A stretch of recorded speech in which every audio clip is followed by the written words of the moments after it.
is the Big O Show. This is the Big O Show.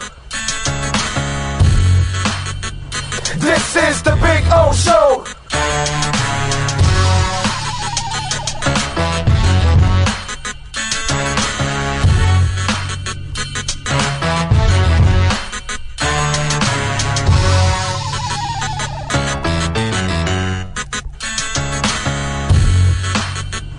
This is the Big O Show. This is the Big O Show.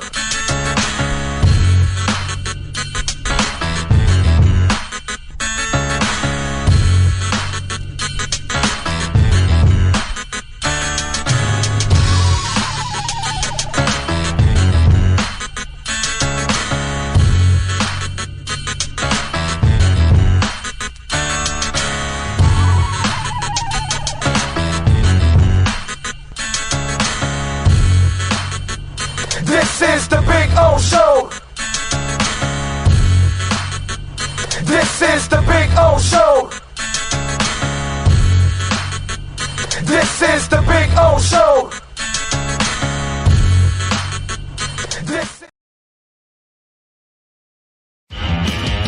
Welt Rheaume has more than 62 years of litigation experience handling insurance disputes. They're committed to resolving even the toughest insurance claims quickly. Call them for a free consultation. 954-966-4646. At Welt Rheaume, they don't get paid unless you win. Property damage claims to your home, business, or condo as a result of a hurricane. Welt Rheaume can help. Water, mold, fire, smoke damage, Welt Rheaume can help. Call 954-966-4646.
Statements or beliefs expressed on the following program by the host, guests, or callers are not necessarily the opinions of FantasyAccess.com, Media Group Inc. ownership, management, sponsors, or website.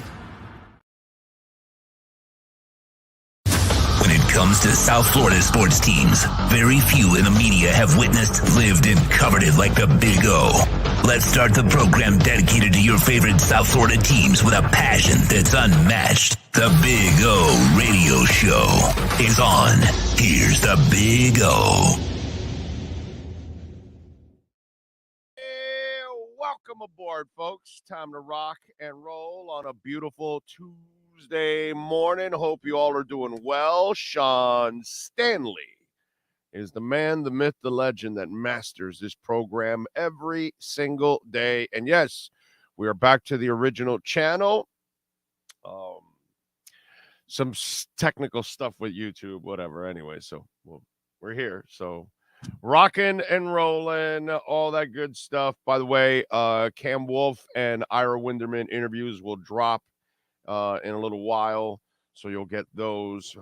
Talk to them this morning. Broke all that down, had really good conversations with them about all kinds of things. So you can wait for that. That'll be dropping very soon. We got all kinds of things to talk about. It is game week.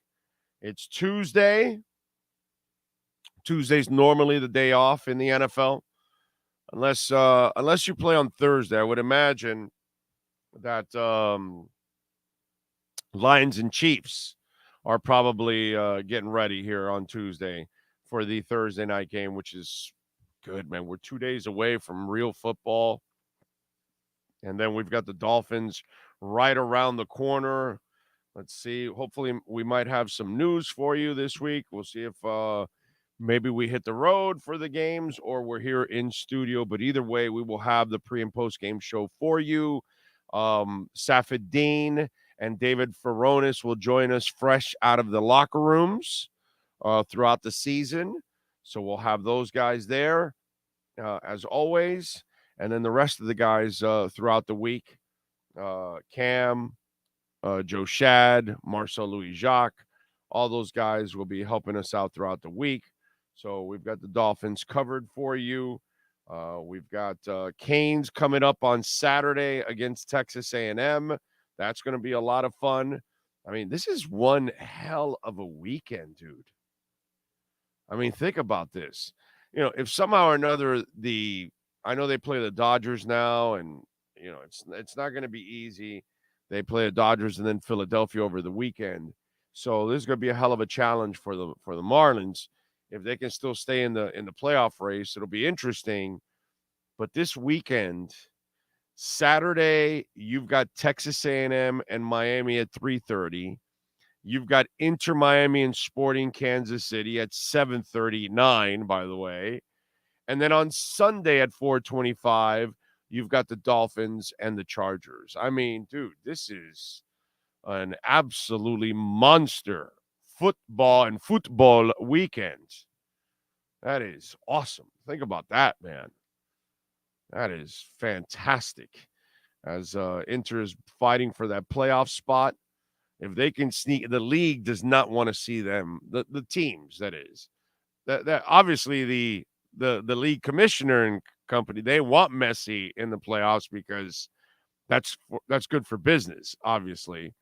But yeah, watching Inter fight for a playoff, and if University of Miami can have their Deion Sanders moment, like I talked about yesterday for Mario Cristobal, and then can Mike McDaniel get revenge on Brandon Staley? Because, you know, Mike McDaniel's a little bit, you know, he's got a bullseye on him right now. You know, Mike has to show that he can counterpunch, because Brandon Staley and company had his ass knocked out the last time out. And I blame him more than anybody else, because his scheme did not adjust and did not overcome. So what are you going to do this time around? Okay. You've got Reynaldo Hill, who was part of that team. So you should have a couple of secrets in there now, because Reynaldo should know that defense and know what weaknesses they may have. And as a coach, you need to go out and exploit. So this is a game where the head coach also has to prove that he's got the goods. Very, very important. Okay? Very important. Spanish women's football team, George Vilda, sacked in wake of Ruales kiss fur. Well, I mean, he kissed her and she didn't want to be kissed. It's probably going to be an issue. So no surprise. Surprised that it took this long to get sacked, as they say out in Europe. We just say you're fired. You know, they say sacked. Is Cam's interview already out? Is that what they said? No, right? It is? You already posted it? Jesus, this bastard's fast. Holy shit, this guy's a badass. Damn. Yeah, I tell you. Look at that. So there you go. All right. So the Cam interview is dropping, and then you'll have the Ira interview dropping soon too. You got that. What else do we have going on? Let me see on the chat board. Brooklyn Rob is first in. Thank you, Brooklyn Rob. Brian Walters also in. Says, how about them Blue Devils? I'm glad Miami does not play them this year. Good luck to the Canes. That was an odd game. That was a strange game. So strange. 28-7. The second half for Clemson. Missed field goal, fumble. You give it up on downs, an interception, and you give it up on downs. They didn't score or punt in the second half. Do you know how hard that is? They didn't score or punt in the second half. How does that make any sense whatsoever? That's just odd, bro. That is a weird game. Damn. And shit's falling apart for Dabo Swinney. Shipley ran well. Now their running backs, Duke had over 200 yards rushing, dude. The Leonard and Waters kid had really good games overall. But that was just an odd game. I'm sorry, I'm not really fearing Duke. You know what I mean? So would you rather take on Duke or Texas A&M? You know what I'm saying? Still rather take on Duke than Texas A&M. Although I want Texas A&M because I want to see if Mario, see where his staff is and the team is against another opponent that's way more talented than you are right now. Maybe not better or whatever, but more talented. So now we'll find out if you can play at their level. But this is one of those games that I'm going to call this a complete outlier. I'll be interested to see what Clemson does from here on out and what Duke does from here on out. You know what I mean? But at this moment, it was an odd. It was just a game that I was like, there wasn't a lot on yesterday. The only thing I had to watch yesterday was Showtime, and I watched the latest episode of Showtime, which, by the way, Adrian Brody does an excellent job as Pat Riley. That is the one character that I do like. The Jerry West character, I mean, it's just the dude's a maniac. There's no way Jerry West was that bad. There's just no way, man. But that's the only thing I had to watch was Showtime, and I watched it and caught up with that. Well, no, actually, I did not watch it. I have the last episode of Lioness, and I did not watch the last episode of Lioness. I mean, I've enjoyed that with Zoe Saldana. That's been a pretty good one. But that was just an odd game yesterday, dude. I don't even know how to explain that game, to be quite honest. Just a weird dynamic going on. Let's see. Jamie Zoria is in the house. Brian, by the way, Brian Walters reminds everybody to smash the hell out of that like button. It's very important, please. And remember, watch. Even if you have to walk away, let it play. Watch time, very important, okay? Watch time, very important. So even if you have to walk away, let it play for, you know what I mean? Walk around the house, walk around your job, whatever, and you're watching it, let it play. No matter what. When in doubt, let it play. That's what we need, okay? That's a great way to contribute to the program. Let it play, okay? Seriously. If you can visit Sloman's Home Shield and call them, 1-800-ALARM-ME, great. If you can get down to Canesware, fantastic. If you can't visit one of our sponsors, then let it play. Let it play. Let's see who else. Nyborg is in. Lisa Rose is in. Jamsville is in. Giovanni is in. Got the notification, so this time catch up. Thank you, sir. Willie in Colombia. Thank you, Willie. Appreciate you. One-Eyed Jack. You and Sean are the men, the myths, the legends. No, that's Sean, not me. I'm here to ride Sean's coattails. That's all I am. I'm here to ride Sean's coattails. I'm guessing since the monetization process hasn't truly gone through on the other channel, yes, you are correct.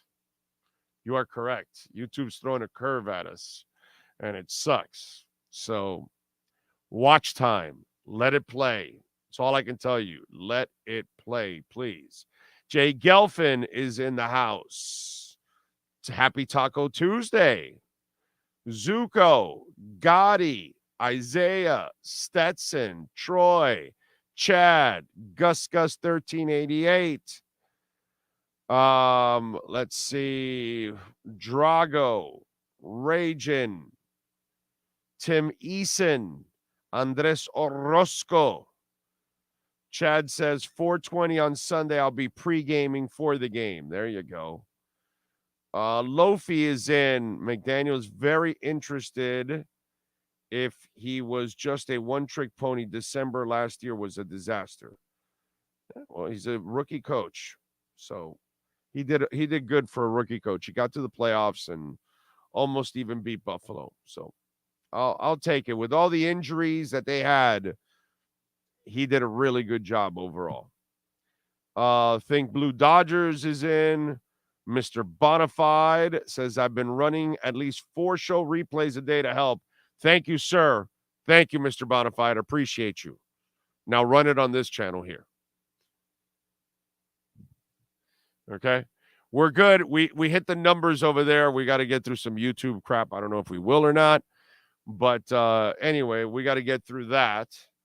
And so we may be devising another plan that we'll tell you in the next day or two. But anyway, just all I can tell you is on this channel, watch as long as possible. Okay, kind of what you were doing the other channel, but not extras. Just, you don't have to do 3-4 of them or whatever. That doesn't help if it's the same IP. It doesn't. It has to be different accounts, by the way. But anyway, here, let it play. That's all I can tell you. Let it play, folks. Let it play. That's the best way if you let it play. If you got to walk away, let it play. All right. Steven Gonzalez is in. He says, football is back, baby. It's Christmas in September. Sam the Man is in. Jay Gelfin is in. Good morning, Big O and Sean. I hope you had a wonderful Labor Day weekend. We did. I labored. That is. And so did Sean, by the way. Let's see. GMF ain't got the Dolphins making the playoffs and think the Jets are winning the division. The New York hype, baby. That's what happens with New York. The Mets are going to be the greatest team since sliced bread. How'd that work out? Right? That's how it goes. Jeremy Lin, he's the second coming. Oh, the Knicks got Tom Thibodeau. Oh, they're going to be a real force. Oh, the Yankees. Oh, man, they're going to be so awesome. Melo coming to New York.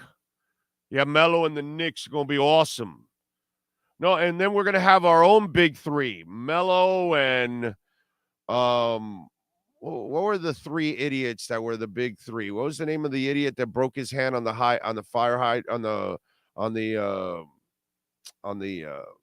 thing that turns off the fires? It's not a fire hydrant, a extinguisher.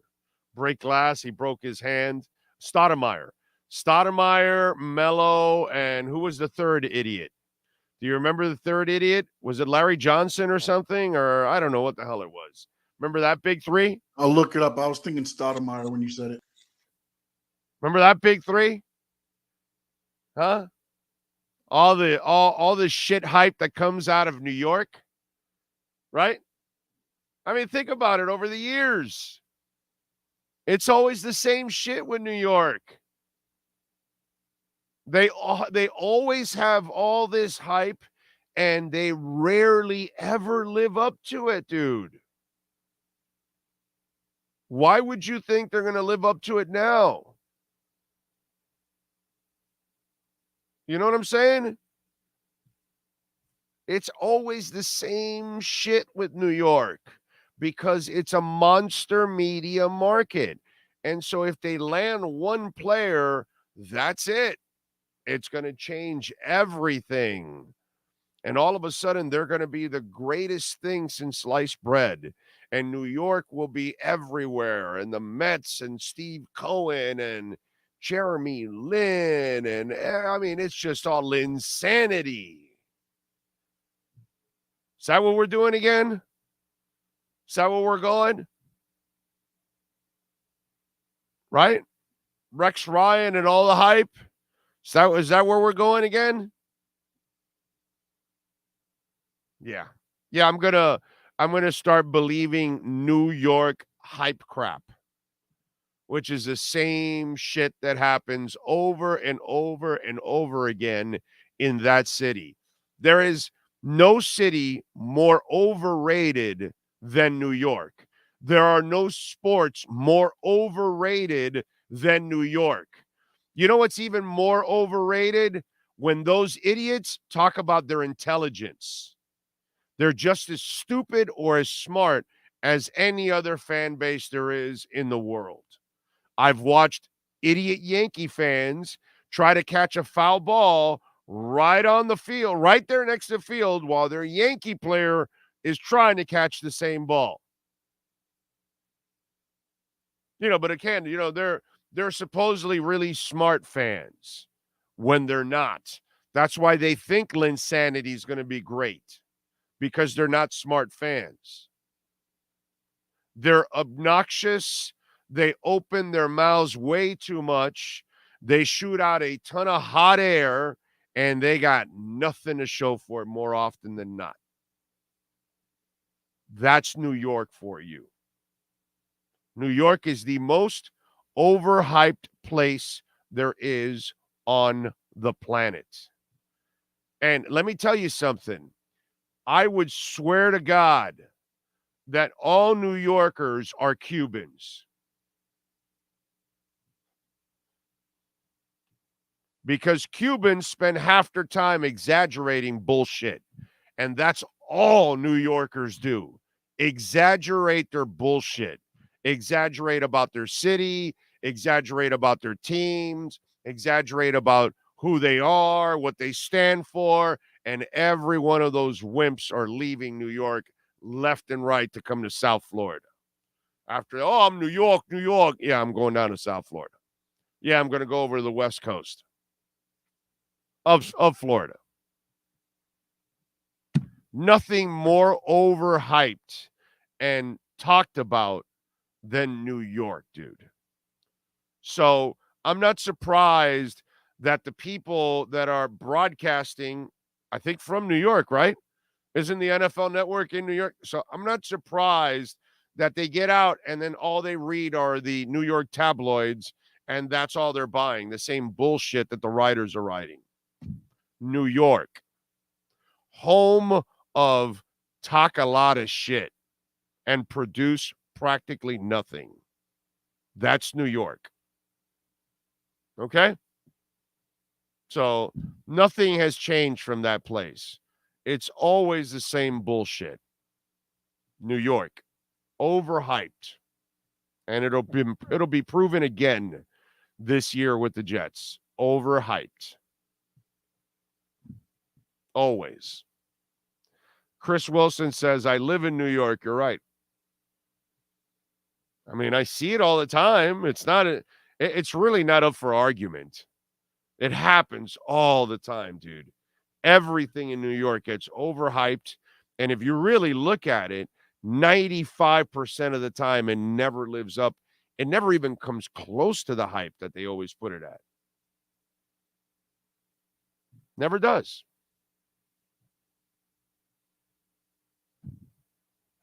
So that to me is no surprise that we've got people overhyping the Jets. We'll see. We shall see. Miami, New York rivalry is real. Not really. Not really. There's not really much of a rivalry anymore. You know what I'm saying? I mean, the Jets and the Dolphins haven't been good teams for a long time. So there's not much of a rivalry there when one or the other is beating each other. It's not much. The Heat have been great for a long time. The Knicks have never been good. So that's not even a rivalry either. Baseball, Miami doesn't, there's no rivalry there. Miami doesn't even try to win. So there's no rivalry there. Panthers, I don't think there's a rivalry at all with the Rangers or the Devils or the Islanders. I mean, actually, you know what? There's actually more of a rivalry with the Islanders than anything else with the Panthers because they've gotten each other a little bit in the playoffs. That's about it. Big O, I'm Hawaiian and Italian. I like that. That's a pretty cool combination there. And then he says, I wish I lived in Florida. Well, you're in New York. Eventually you will, right? That's what you all do. You come down to the 6th borough. I hate when the New Yorkers come down to the DMV thinking that they are better than us.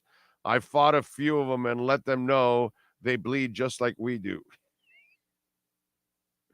I have no idea why anyone would want to live in New York. No space and incredibly expensive and smells like pee. It's pretty accurate.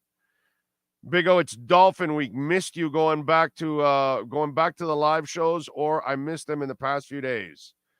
Well, you probably didn't go to Big O radio show live. That's why you probably weren't paying attention and following on social media and all that kind of stuff. Big O, do you have a home for the Dolphins games? Not yet. Not yet. We may have an answer for you this week. We shall see. We are working on it. I met with several people, and we'll see. We'll see. I know that if we could get a home, then we can get a bunch of you over and have some fun and giveaways and all kinds of stuff. Oh, I was saying just in general, they all move down here and talk about how much it's better than Florida, even though the sports teams have not really been amongst the people it lives. Amongst the people it lives. I got you now. Miami Dolphins is a New York team. Stephen Ross. I think we need to clarify New York City is upstate New York, two totally different worlds. Oh, yeah. God, yes. Yeah, New York City and upstate New York are completely different, yes. But that doesn't take away from the Bills fans being annoying, just as annoying as Jets fans. Upstate or in the city, still annoying. When I search the newly named channel, it won't find it. Today's the first day that it was on my feed. That's because it needs traction and, But if you put on the search and you change the search options, the little bars on the far right, you hit it and then you change the options to channel, finds it just like that. Because it's not. You'll see that the check mark is on channel.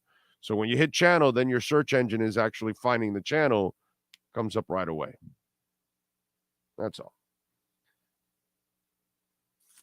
all. Please come to Kendall for the pregame show. Sure, Steven, set it up. I don't have control over that, my man. I can't control what bar steps up. You know what I'm saying?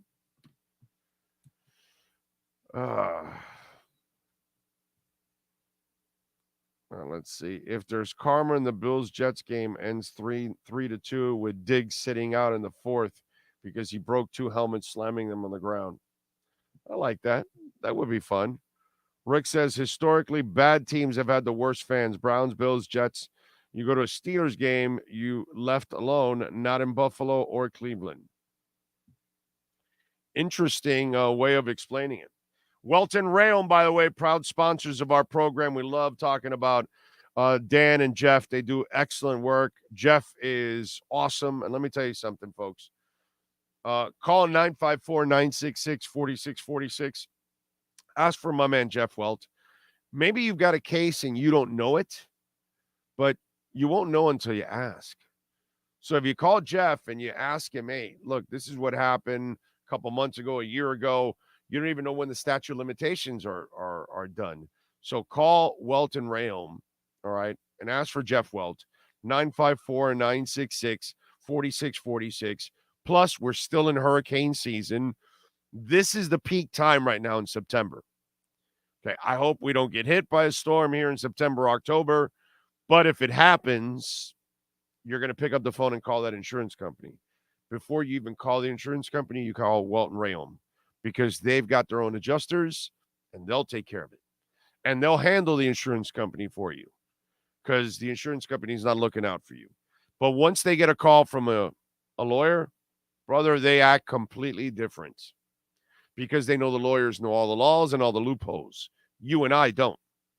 They laugh when they hear us on the other line because they know they're going to be able to take advantage of us. So bankruptcy, homeowner property damage, condo damage, criminal defense, personal injury, business owner claims, commercial litigation, please call Welt Rheaume. They're in Hollywood. They service all of South Florida. We've got an office in the Keys too. So our friends in the Keys, you had the storm go by. If you had any damage, call Welt Rheaume, 954-966-4646. All right. Let's get to our 3A graphics sports calendar. And, of course, you can reach out to my friends, Alan Blanco at 786-251-3404. They're in Hialeah at 980 West 22nd Street in Hialeah. Tonight, 6:40, Clayton Kershaw and Jesus Luzardo on the mound. 6:40 first pitch for that one. The other thing going on will be on Thursday, and that'll be Thursday night football, Lions and Chiefs. Chiefs are favored by 6.5. And then we wait till Saturday, and that's when we've got Texas A&M and UM at 3:30. Texas A&M is favored by 4 on the road, man. About that, over and under is 51. And then at 7:39, it is InterMiami hosting Sporting Kansas City. And InterMiami is plus 125 on the money line. So there you go. That is your 3A graphics sports calendar. And if you need custom printing and embroidery, call my friends at 3A Graphics. They will take care of you. I promise you. 786-251-3404.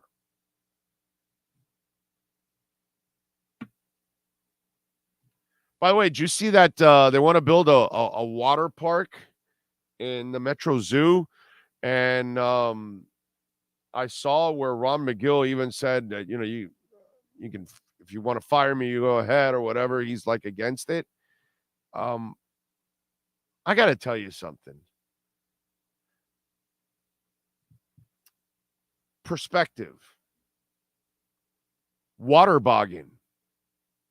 Atlantis. What's the other one? They had a water park. Trying to remember the other one by over by Midway Mall. Anyway, what happens to all water parks? They all fail. They all fail. Every one of them. It's interesting to me that somebody wants to build another water park. Just kind of weird. You know what I'm saying? It's like that's a business that never, ever makes it.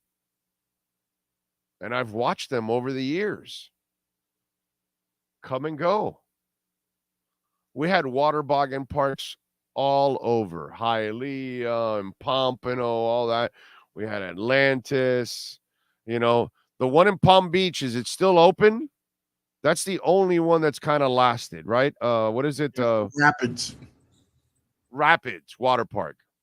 That's the only one that's lasted, is Rapids. But they also only open during the summer, I believe. There's a certain period when they're open, like spring break, summer. They're not open year round like what some of them used to be.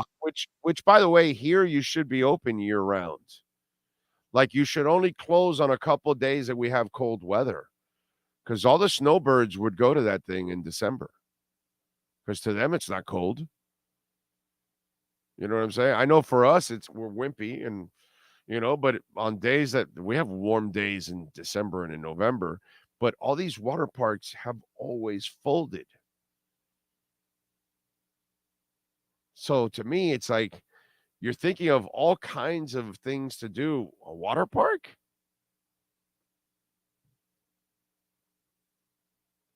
Just kind of find it odd. And by the way, if they do feel like it's going to, mess with the habitat that's there, probably shouldn't do it. But money drives everything. Yes, sir. Yeah, I was gonna say maybe not a water park, but they could probably add a water pad like what Lion Country Safari did. When you go through there, they added a water pad toward the back. It's got one slide, and it's just a wave pool for kids to kind of cool off. All right. They kind of have one at the zoo already in the middle area, but it's a little bit bigger than that. Yeah. I got to tell you, man, Yeah, but the Metro Zoo Lofi, that has nothing to do with the Metro Zoo. It wouldn't be part of the Metro Zoo. It's a completely separate thing. You're not paying entrance to go there, and then that gets you into the zoo. So I just see water parks as something that really never ends up lasting. And look where you're putting it. Way down south. So you're really only going to feed off of the people way down south, because people in Miami aren't going to go there. People in Hollywood aren't going to go there. It's weird. And if you live in the Keys, you're going to drive up from the Keys to go to no, you're not, dude. You're in the Keys. The hell you need to go to a water park for? I just kind of find that weird. It's just odd, Let's see. Oh, Volcano Bay isn't going anywhere anytime soon. This is a different arrow. Lots of people in Miami now, and who knows, maybe it's successful. Well, they've all failed in the past, bro. That's my experiences. Most of them fail. Rapids is the only one that has survived. That's it. Every other one goes down the drain. Yes, sir. I was going to say, and then also, if you lose Ron McGill at the zoo, I mean, really? I think that's the bigger loss. Yes. Yeah. I would agree with that. Pat in Nashville says, Dolphins football is my only addiction. I get so damn many nerves opening week. I've missed one game since 96. I paid over $500 for DirecTV back then. Yes, Rob Budd. Yes, Shedeur Sanders looked like the real deal. You know why? Accuracy. That's why. And he's like a real quarterback. He doesn't need to run in order to be effective. He wants to make plays from the pocket. And that is, to me, that's what gets me excited about any quarterback. And so that's what I loved about Shedeur Sanders, is that he wants to win from the pocket. The guy that thinks he's going to win all the time with his legs, dead in the water in this league. I just don't think you ever really get to, the pinnacle if that's the way you're going to do. Your team will have to be so dominant, You're going to have one of those, that Denver Broncos team, the Ravens, the Bucks. You're going to have one of those special defenses from Bucks 01 or Ravens 01 and Bucks 03, or Ravens 03, Bucks 01. I don't know, whatever it is. But those kind of defenses, yeah, you're going to need something like that. You're going to need something so dominant. But if you don't, you got to win from the pocket. And that kid can win from the pocket. He threw for 510, 15, 20 yards, whatever the hell it was. And there was another 150 yards left out there because the receivers dropped the balls. Deadly accurate. I thought that, to me, that's what made me be incredibly impressed with Shedeur Sanders. I'm not impressed by arm strength and running around. None of that shit. That doesn't get me impressed. What gets me impressed is when you can hit your target, when you can place the ball where the defender can't get it, only the receiver can get it. When you can do those kind of things, that's when I know you're the real deal.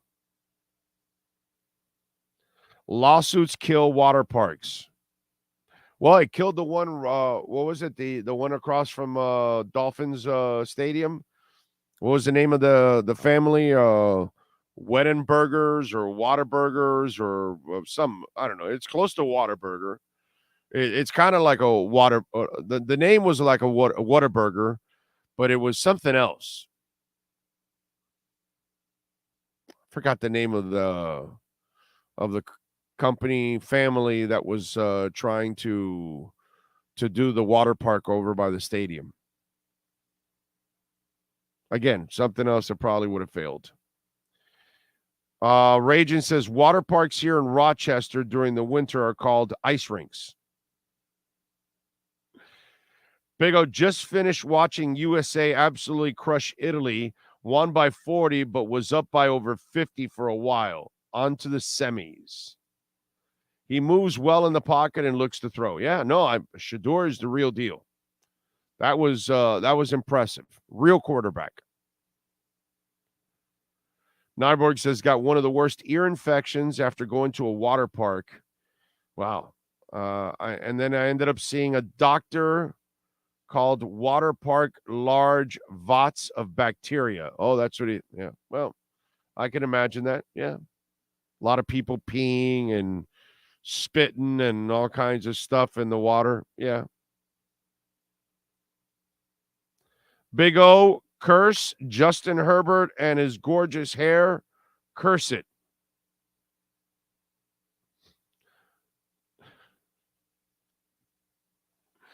You want me to curse his hair? So we got the Dolphins and the Chargers at 4:25. That means we will start our pregame show at 2:25. Hopefully we will be at a bar. Hopefully I will have an answer for you in the next 24 to 48 hours about that. Mike White is your number 2 quarterback. I don't think that really makes much of a difference. The season is over. If either guy has to be your starter from there on out, it's Tua or bust, basically. So it doesn't really matter, to be quite honest. Robbie Chosen was added to the practice squad. Brandon Jones, A-Chain, and Waddle all practiced yesterday. No red jersey for Brandon Jones, so he is cleared and ready to go. A-Chain is ready to go, so you'll have 4 running backs because you'll have Ahmed, you'll have Mostert, and who am I missing? Because Wilson is out. Oh, and Brooks. So you'll have 4 running backs. You'll have more than enough. Only Jeff Wilson will be missing in this game, so you're fine with running backs. You have more than enough. And it's going to be interesting to see how do you attack the Chargers. Well, last year you saw them kind of muddy the middle of the field. Well, you need to muddy the middle of that line. And why do I say that? They were 27th last year in yards allowed per game at 144 per game. By the way, Miami allowed 103. They were much higher than that against the run. Last 3 games, Miami allowed 73 yards a game. Last 3 for the Chargers, it went from 144 to 162. Miami was averaging, allowing 4.2 yards per carry, which is not good. But the Chargers were 32nd in the NFL, 5.4 yards. You know what you got to do. You want to soften the middle of that defense, force those linebackers to be on their toes, and run the hell out of the football. It's not that difficult. Tua will be incredibly effective once you get those linebackers coming in. They won't be able to drop back because they'll be too worried about shoring up the run. And you saw 3 weeks ago, right, when they put up 200 yards rushing, I think that was kind of your test run. And you've got to know that this is the way you attack this team, is by running and loosening up the middle of that defense. It's all there for you. And it wasn't like there were drastic changes on that defense. And you also have the guy that was part of their defensive coaching staff in Ronaldo Hill. So Ronaldo Hill is also going to know the specific weaknesses of some of these players and the specific weakness of the defense that they're probably running. So he can help you also decipher that. So that should give you a little bit of an advantage also. The blueprint is there. The change, there hasn't been drastic changes that you should say, oh, man, they're going to be stout against the run. No, that might be that probably will be their weakness once again. Take advantage. That's why you also kept Chris Brooks. That's why you kept 5 running backs this time around, because you plan on running more. You apologized to Raheem Mostert. You told the press and the public that you screwed up by not running enough. So how do you correct that? By running the hell out of the football. By getting back to what you are, what your heart and soul is. And you got a little too pass happy last year. So much so you made it harder for, of course, Tua to do his job. So let's get it done. All right. EJD Construction, baby. We love talking about EJD Construction, custom home construction, major home remodeling. By the way, they are fully insured, liability and workers' comp. So anybody that steps onto your property, fully insured. If they get injured on your property, you will not get sued because they're fully insured. Make sure if you don't hire EJD Construction, you want to hire somebody else, make sure they're fully insured. And we're talking about custom home construction, major home remodeling, you name it, Dade and Broward counties only. So I'm sorry for our friends in Monroe or Palm Beach County or Collier or some of the other counties that have reached out to some of our sponsors.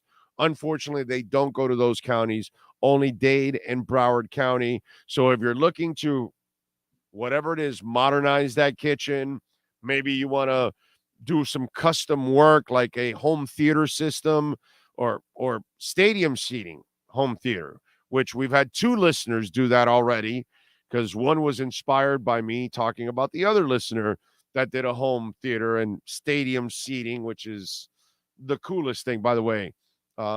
They sent me the pictures of one of them because obviously the listener allowed it and told Eric and sent it to me. Really, really cool. I envy you, by the way. I envy you. I wish I could have stadium seating in a home for a home theater system. That's pretty awesome. But you can do those kind of things with EJD Construction, custom home construction. Listen, if you have a fire, unfortunately, one of our listeners had to remediate the entire home. That's like gutting it all out. They do that also. Maybe you want to build an efficiency. Maybe you want to build an Airbnb on your property because you can, use the space and use the money, right? Reach out to Eric, 305-433-4843. You've got the owner's personal cell number, the AAA plus rating from the Better Business Bureau, 305-433-4843. Brooks is a tank. I'm glad we kept him on the team. He brings a different element to the running back room. Yes, he does. Plus, good vision. Good vision. I was impressed with his vision. Good morning, everyone, from Mike Honcho. Late to the show, but starting it now. Early meetings, messing up my Big O experience. Thank you, Mike Honcho. And remember, folks, watch time. Very important. Watch time. Let it play. If you got to walk away, let it play. That's all I got to say. Let it play. Let it play. All right? That's what we need on this channel. Okay? Until we fix that other mess in the other channel with YouTube, which I don't know if we're going to be able to.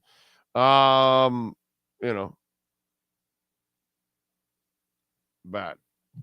Not good, man. Not good. Not good. Let's see. Good morning, everyone.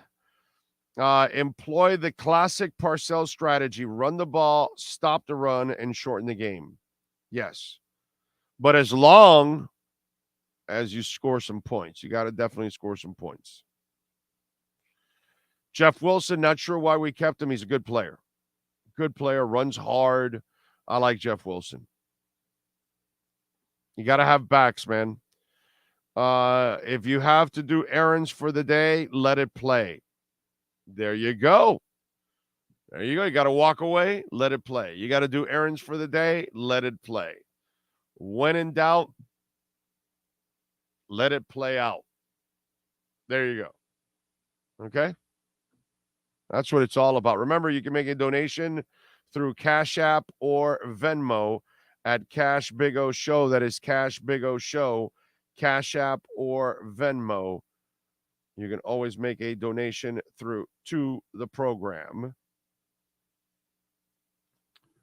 Let me see what else I wanted to talk about on the program. So the Patriots, the Patriots mess just gets bigger and bigger. And what is starting to develop with the Patriots is that Bill Belichick had a lot of things go his way, from cheating to Tom Brady and, you name it, I guess, Tuck rule, whatever. And now the guy can't even find a second quarterback, can't find a first quarterback either, because Mac Jones ain't the answer. And he ended up cutting Bailey Zappi, didn't even have a number 2. So, by the way, the number 3 rule doesn't really matter for the Patriots, as you all know. But they've got O-line issues, okay? Scarnecchia is not around anymore to save Belichick's ass. But, Belichick knows everything. That's why he can put Matt Patricia at offensive coordinator and all. Because, he's notice how the guy that was called like a genius is now a fucking moron on a consistent basis, basically, is what I'm trying to tell you. Everything that he's doing. And, they couldn't draft a receiver if their lives depended on it. And they probably have trouble signing them, too, because obviously Devontae Parker, you give up a 3rd-round pick to the Dolphins. Thank you, bro. Again, stupidity to the highest level. So the Patriots signed wide receiver Juju Smith-Schuster to a lucrative 3-year contract with the hopes that he could be a reliable go-to weapon for quarterback Matt Jones. Well, heading into week 1, the hope is dying. Schuster is 27, signed a 1-year deal with Kansas City last offseason, played well in 26 games, helped Kansas City win the Super Bowl, but the veteran wideout also missed time, other times limited by a knee injury. Well, despite concerns regarding Smith's long-term health and the longevity of his knee, New England signed him to a $25.5 million contract, $16 million guaranteed at signing. A few months later, it appears the concerns with the knee are already there. Albert Breer of SI reported that one of the reasons New England kept more wide receivers on its roster, it's because Smith-Schuster's knee is a mess that could derail his season at any point. Smith-Schuster's knee is a mess, and that thing could explode at any point.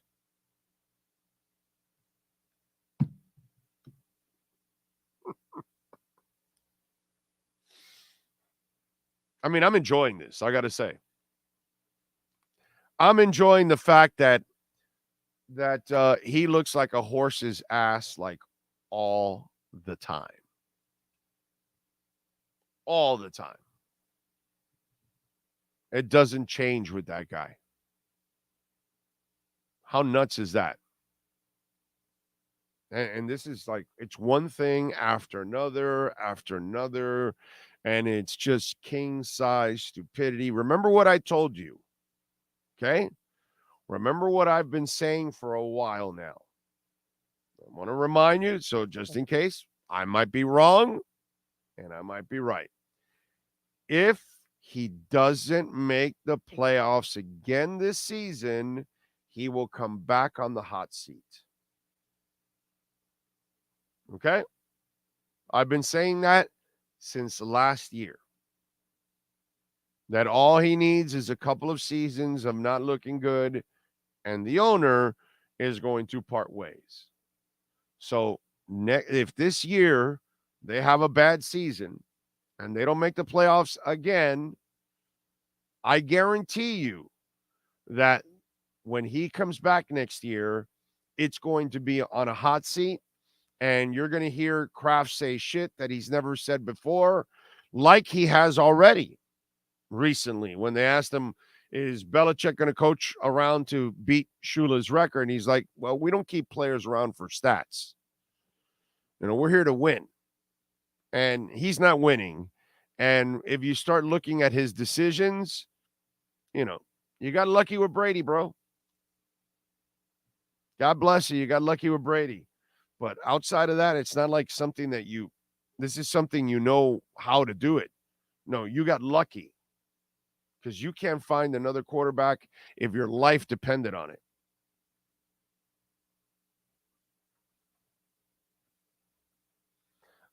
Nico says, I'm loving Belichick getting his face rubbed in it season after season since TB12 left. He should retire before he stains his legacy. Well, he's continuing to stain his legacy right now because he is staining the legacy. Tom Brady, he made his legacy golden. He emboldened it. He strengthened it. He made it matter even more by going to Tampa and winning it all. That put him at another freaking level because people don't do that. I know Peyton Manning won another Super Bowl with another team, but they carried his sorry ass to that Super Bowl. He was useless. He's the worst quarterback to ever win a Super Bowl, Peyton Manning. The worst. I've never seen a worse quarterback than Peyton Manning. That guy couldn't throw for 10 yards. I know he's great. I know he's a Hall of Famer. I know he was a phenomenal quarterback. But that year, he was not. So Tom Brady just raised his street cred to sick levels by winning it in Tampa. Belichick is constantly staining his legacy right now. He'll still be a great coach. He'll still be in the Hall of Fame, first ballot, all of that. He'll get that respect, but he'll have still a question mark because he's had no success with. See, Don Shula went to a few Super Bowls without the 70s teams and went to a whole bunch of playoffs and went to a couple AFC championship games. But he didn't win it, but still he had success without the 70s. Belichick has had no success without Tom Brady. Think about that. He's had no success without Tom Brady. He can't win a playoff game at all without Tom Brady. Shit, you can't build a staff now. Shit, you can't find a quarterback. You can't find receivers. Although they say there is a young guy there, I forgot his name now, that is actually opening up some eyes finally.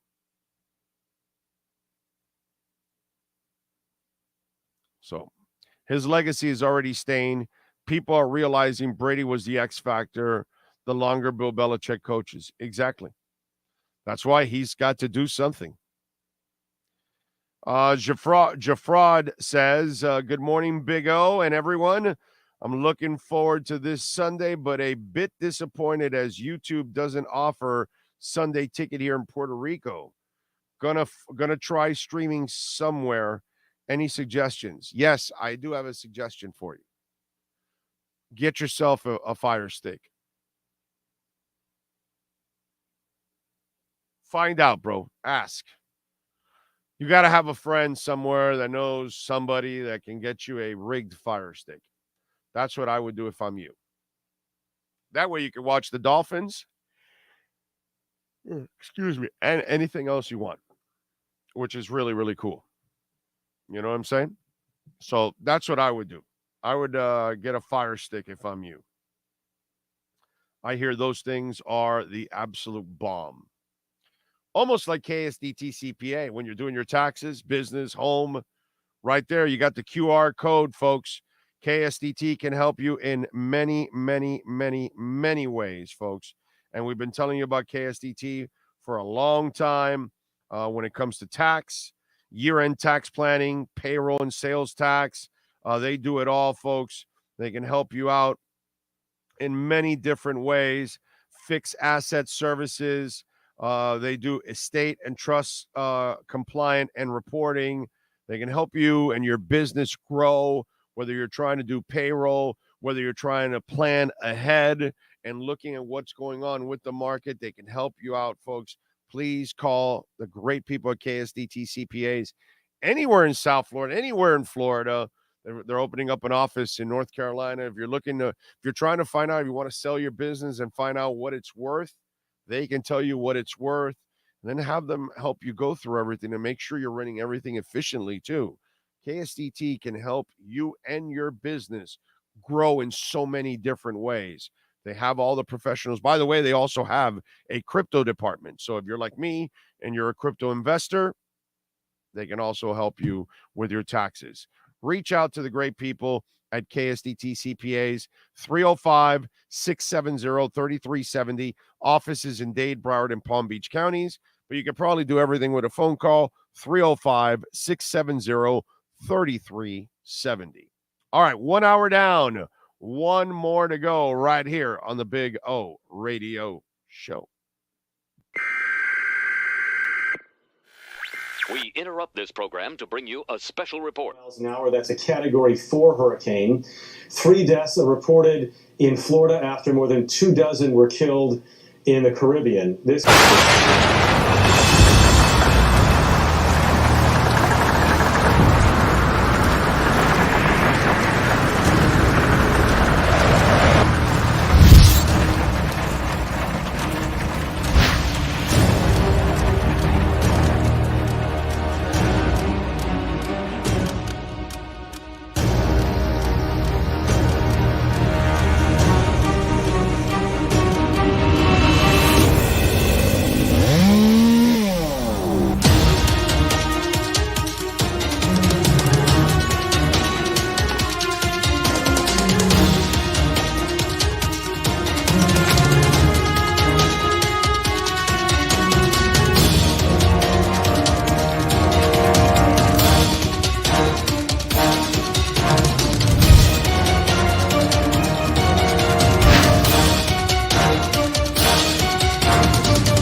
Oh, great. You have a doorbell camera.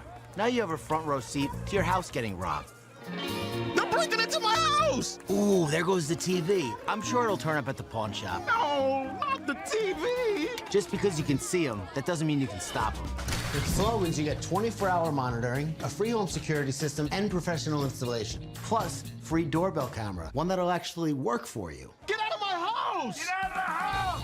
Call 1-800-ALARM-ME.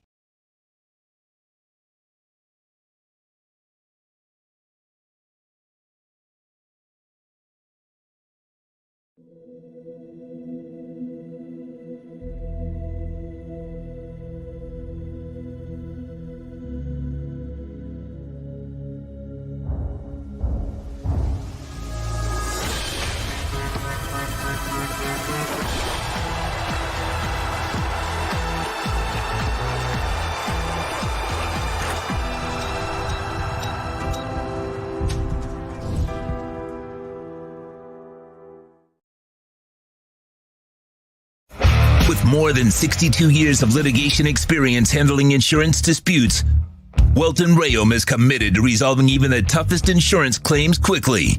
At Welt Rheaume, they don't get paid unless you win. They handle complex personal injury claims caused by the fault of another in both state and federal courts. They handle auto, trucking, motorcycle, slip and fall, and bicycle accidents. Call 954-966-4646. That's 954-966-4646. Welt Rheaume can help.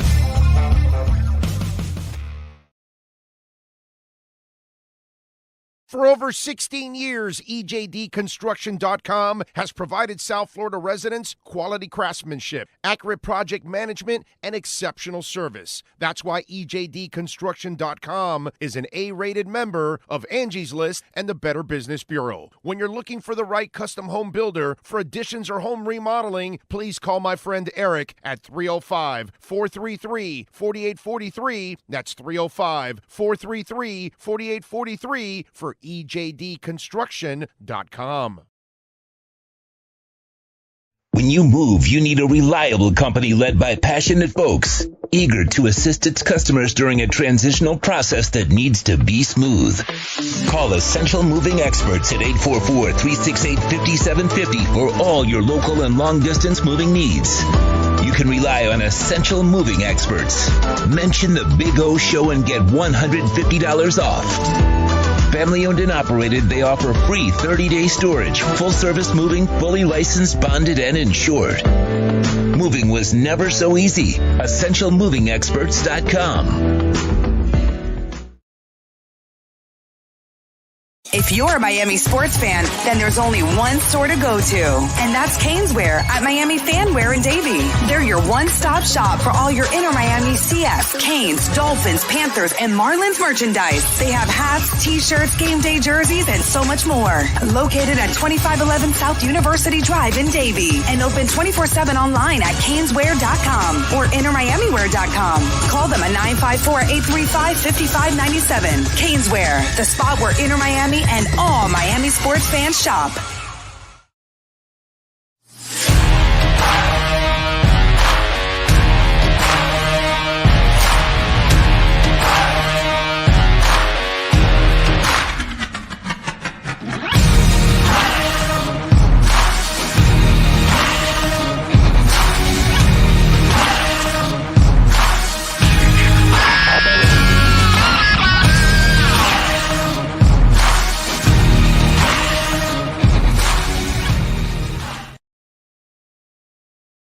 Statements or beliefs expressed on the following program by the host, guests, or callers are not necessarily the opinions of FantasyXS.com, Media Group Inc. ownership, management, sponsors, or website. When it comes to South Florida sports teams, very few in the media have witnessed, lived, and covered it like the Big O. Let's start the program dedicated to your favorite South Florida teams with a passion that's unmatched. The Big O Radio Show is on. Here's the Big O.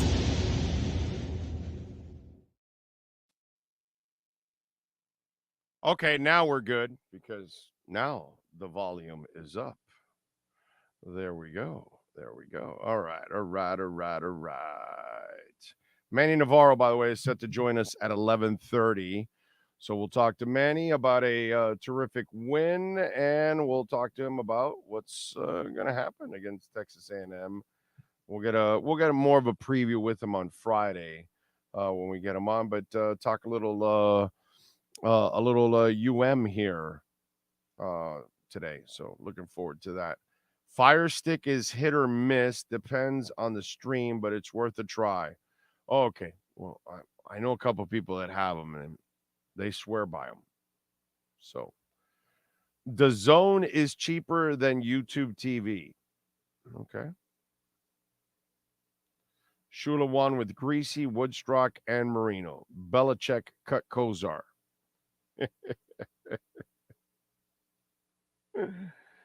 Oh, man. We are getting Eagles Pats at 4 on CBS here in New York. Well, sounds to me like you need options. You need the ticket. You need something to get your ass watching the Dolphins. That's what you need. So Juju Smith-Schuster's knee is about to explode. That's really interesting. I got to tell you. Very interesting. Marlins, by the way, tonight, Kershaw and Luzardo on the mound. I know Lisa's watching somewhere there. I think I saw her name. I think I mentioned her name on the chat board, right? She's somewhere. So she's probably looking forward to watching her Dodgers kick my Marlins ass. Unfortunately. Speaking of the Dodgers, well, I mean, we can't forget about the Dodgers and not mention the story that crosses over with the Dodgers and South Florida sports. And some of you are out there going like, what the hell are you talking about? Well, I'm talking about a pitcher for the Los Angeles Dodgers, Julio Urias.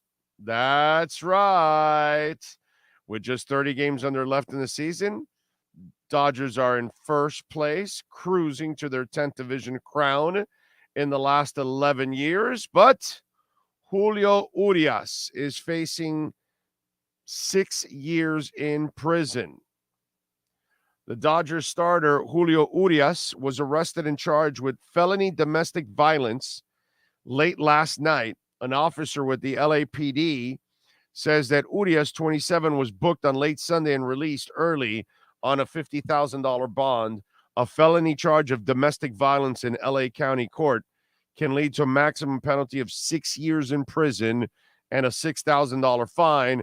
This is unfortunately not Urias' first run-in with the allegations related to domestic violence. 4 years ago, he was arrested on suspicion of domestic battery. While he was not officially charged, after an investigation by MLB, he was suspended for 20 games under the league's domestic violence policy. A source informed Passan from ESPN that the league is, of course, now investigating this situation as well. His court date following Sunday's arrest is expected to take place during the final week of the MLB season.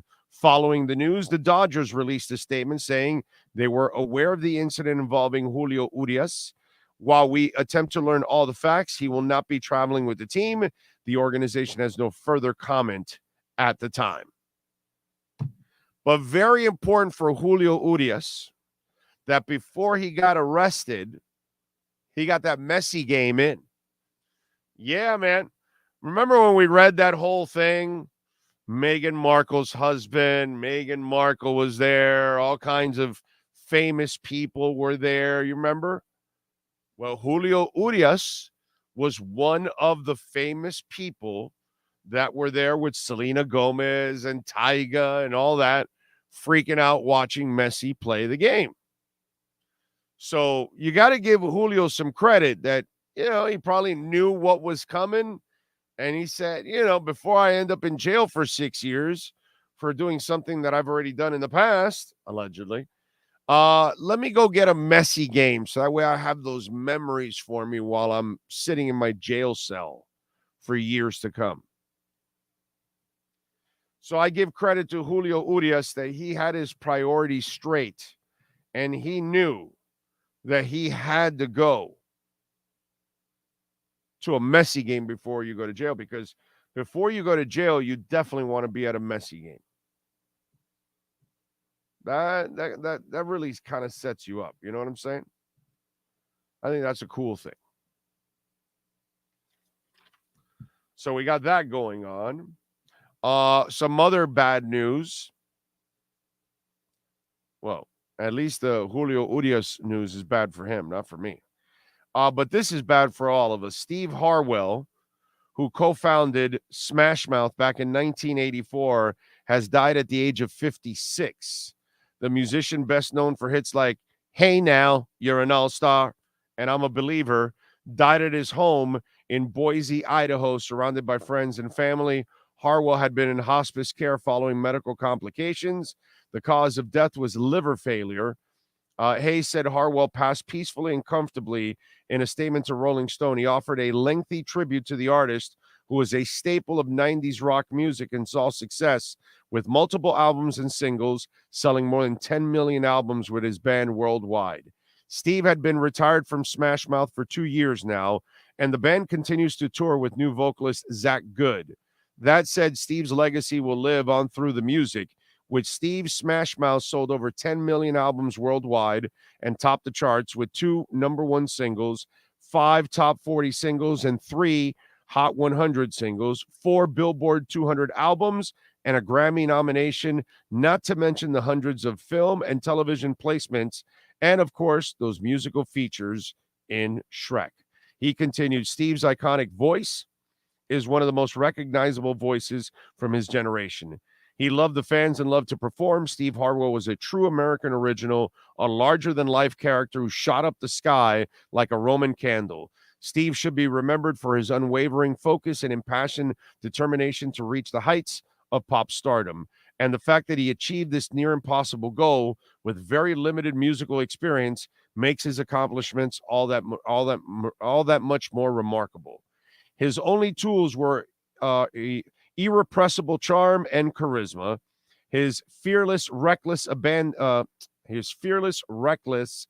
ambition, and his king-size cojones. Steve lived 100% full-throttle life, burning brightly across the universe before burning out. Sadly, he had an alcohol issue, and alcohol is the worst, dude. The worst. The worst. How alcohol is legal and weed is illegal is beyond me, to be quite honest. It makes zero sense. That's how I would put it. Okay? Because weed is harmless compared to alcohol. All right? Compared to alcohol, harmless. Alcohol does so much damage, man. It is really, really bad. Let's go through some birthdays today on September 5th. Why don't we here? First of all, Freddie Mercury, the greatest rock singer of all time. That's not up for discussion. That's not up for argument. Nothing whatsoever. That is hands down the greatest rock singer by miles and miles and miles. Born on this date in 46. Unfortunately, we lost him in 91. Kat Graham, actress, is 34. Soccer player Bukayo Saka is 22. Michael Keaton, actor, is 72. Man, there's a lot of YouTube and TikTok stars. So many. Wrestler Sin Cara is 46. Oh, I got a thumbs up, so that's a real wrestler. Okay. All right. I never know, you know what I'm saying? Rose McGowan, she is 50, of Charmed fame. Let's see. Caroline Sunshine, actress, is 28. Alexandra Melly, pop singer, is 21. Bob Newhart is 94. One of the most beautiful women to ever grace the planet, Raquel Welch, was born on this date in 1940. We just lost her earlier this year in 2023. Let's see. Rapper Sway is 41 years old today. And that is it. Bunch of TikTok stars, but can't answer those. Today in music history, let's go with it. In 81 on this date, Stevie Nicks went to number 1 on the album charts with their solo debut album, Belladonna. Just like the one we know, sings a song, sounds like we singing.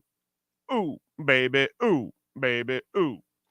In 1998, Aerosmith scored their first U.S. number 1 single with the Diane Warren Penn song, I Don't Want to Miss a Thing. In 93, guitarist Dave Navarro joined Red Hot Chili Peppers. In 92 on this date, John Cougar Mellencamp married model Elaine Irwin It marked the third marriage for then the 40-year-old singer and the first for the 23-year-old beauty. They stayed together for 18 years before separating in 2010. Wow. So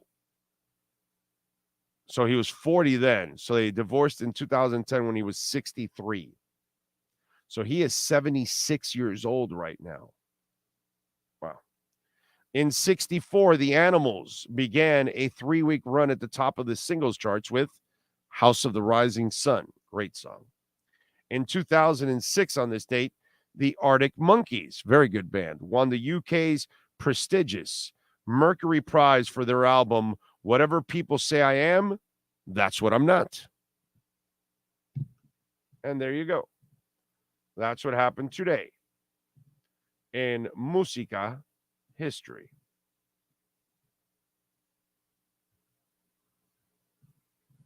All right. What else do we have going on? Saka, Arsenal star boy, came up through the academy and is one of the top 3 wingers in the world. Come on, you Gunners. Arsenal, Arsenal, Arsenal. Where's that coming from, Chad? You just felt like throwing that out there?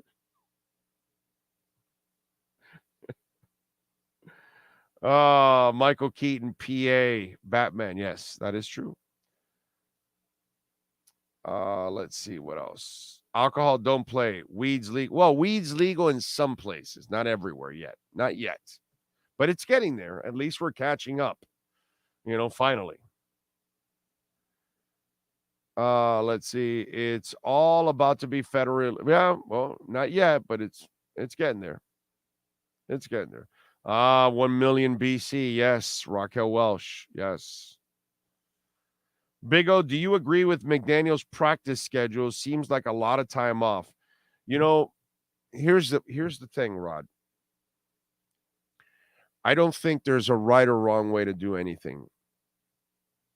It's whatever works. Remember last year we had Mike Westhoff with his old school ways. He goes on Joe Rose's show and, I was at practice yesterday and all right, he had all kinds of complaints and he thought it was soft practice, this, that, and they were off and running 8-3. It was injuries that derailed their season, especially Tua, of course. But I mean, their secondary, everything else, they had injuries. And so I've watched Dick Vermeil cry his way to a title. I've watched Tony Dungy be a cigar store mannequin. Tom Flores, a cigar store mannequin. I've watched John Madden and John Gruden act like maniacs on the sidelines. Bill Walsh was the first guy to not hit in practice during the season, and they kept winning titles. I don't know what's right or what's wrong. That's we can all have an opinion like you can. You know what I'm saying? But what I'm trying to tell you is I can't say you're wrong, but I also can't say you're right. And I have to completely waffle on this because I've seen it both ways. So it must be how you handle players, is how they respond. And God, I'm going to give it away. I'm sorry. I'm going to go Red Hot Chili Peppers here. I'm going to give it away now. If you don't watch Showtime, I am really sorry about this. If you're watching it, earmuffs, as my man would say in old school, earmuffs. Here we go. But last night I watched the latest episode of Showtime, and Pat Riley got to the point. They were in a losing streak, all that, and guys were chiming in his ear because he was buddy with them. And they were all like, telling me, hey, I want to do this, but this guy's stopping me. And they were complaining about each other and all that. And Riley got to a point where, he got pissed off, punched the chalkboard, put a hole in the chalkboard, then started ripping into his team and ripping individually into the guys and exposing each guy for what they were saying about their own teammates. And in that moment, he rattled everybody's cage and woke the team up. And then they responded and have played well since. I'm not going to tell you anymore. But my point is, he wasn't reaching his team being the nice guy. He had to become a dick. So I think there's no way of really knowing, because one year you may have a roster of guys that are super character guys. And then another year you may have a roster where half the guys are kind of like party animals and fuck ups. And so you've got to be on their asses a lot more. You got to police them more. I don't know what's right and what's wrong, because I've watched it all. And then what I think is right, well, I can give you an example where they went completely opposite of what I'm telling you, and they had the same success, i.e. Bill Walsh, or i.e. Bill Belichick, or whatever. How people approach things differently. So I don't know what's right or what's wrong, to be quite honest. So I don't know what we'll see the results for Mike McDaniel. And if his practice schedule pays off, then, hey, man, more power to you. What are you going to do, right? Kind of the way you got to look at it.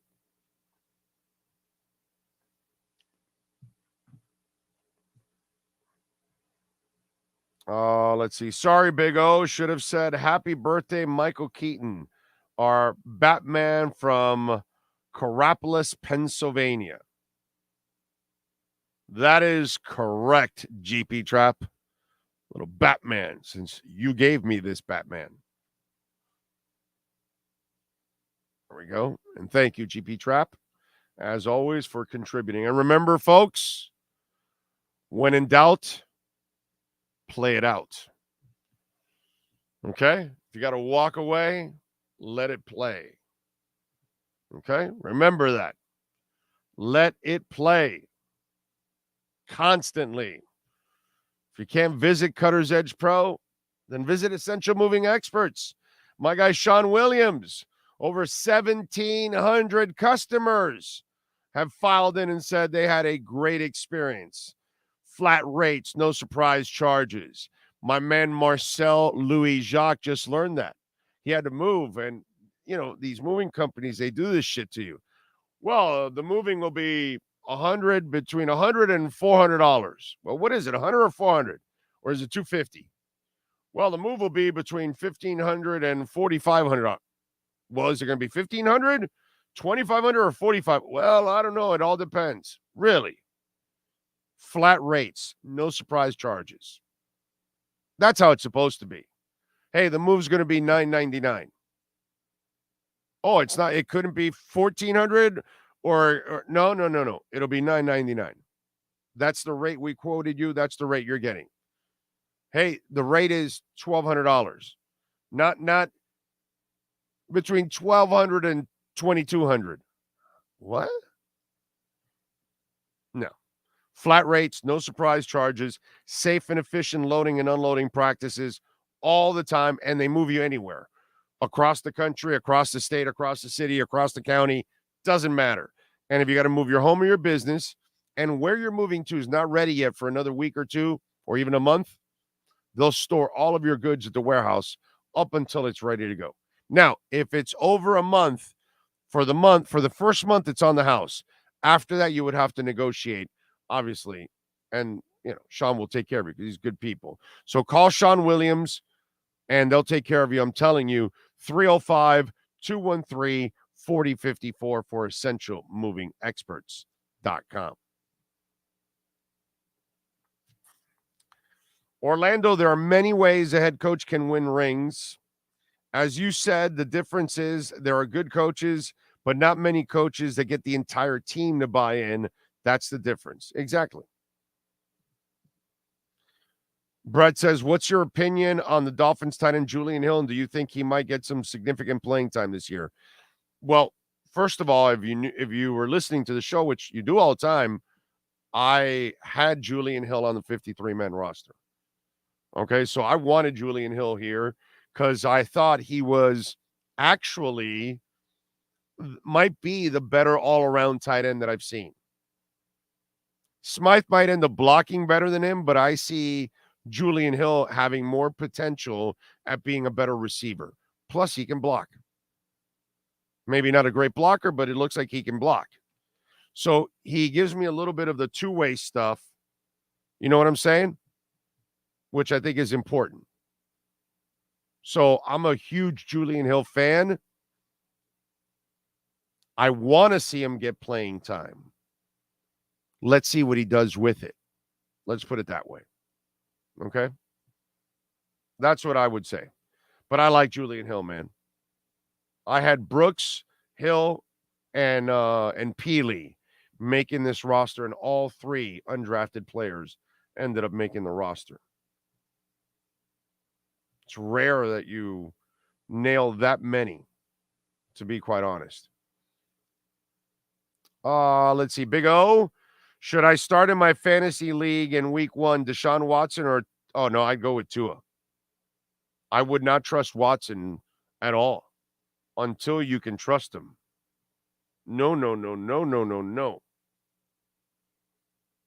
Until he shows you he gets back in a groove, and I think Tua will be motivated as hell this week to have success after last year. Gus says, how can I exactly send you money? And there's a rumor going around that Greer is going to retire at the end of the season. Gus, who reported that, bro? And all you got to do is Cash App or Venmo, Cash Big O Show, and you can send Bitcoin, by the way, they're at Cash App. Okay? And Venmo too. So right there, Cash Big O Show is our handle. Okay? Send it there. Thank you. And again, who's reporting that Greer is going to retire? Anybody that breaks stories? Anyone. I can guarantee you that story there, you're getting it from some fucking clown that's never done anything in their lives. So that's the funny part of it. That's what I always tell you all out there. You get a story from someone. Who is it? Who is it? Is it Rappaport? Is it Albert Breer? Who is it Schefter? Is it me? Is it Cam Wolf? Who is it? Is it somebody legitimate? Like a real insider, like somebody that you normally see break stories. If it's not, you know what I'm saying? That's all you got to ask yourself. So if it's somebody that never breaks stories, then why are you listening to them?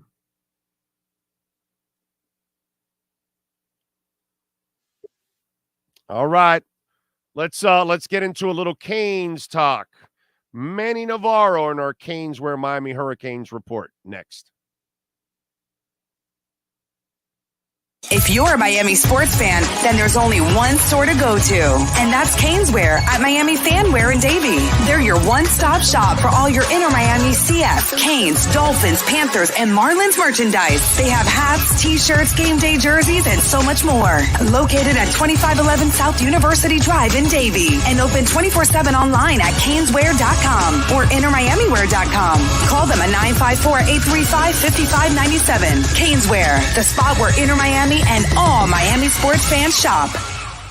The viewpoint, statements, or beliefs expressed on the following program by the host, guests, or callers are not necessarily the opinions of FantasyXS.com, Media Group Inc. ownership, management, sponsors, or website. Time for Canes fans to get what they want. Information, insight, and perspective. It's the Canes Wear Miami Hurricanes Report with Manny Navarro. Exclusively on the Big O Radio Show. Here's Big O and insider Manny Navarro. Alrighty, there he is, locked and loaded and ready to go. How you doing, my man? You doing good?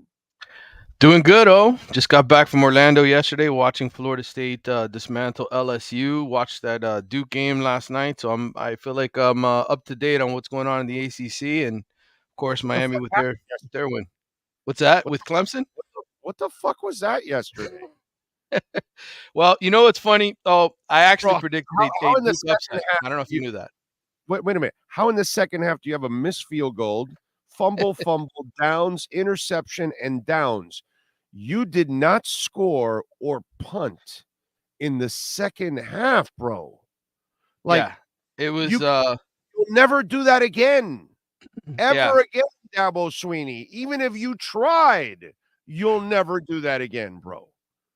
Like that. Yeah, I mean, that's some really bad luck for Clemson, man. Like, just, to get in that situation. Two fumbles inside the 10-yard line, and like you said, it obviously should have been a victory for Clemson, but I called a Duke upset. I did predict that last week because I knew, look, this is the first game, new coordinator, quarterback who's talented as hell, but second career start.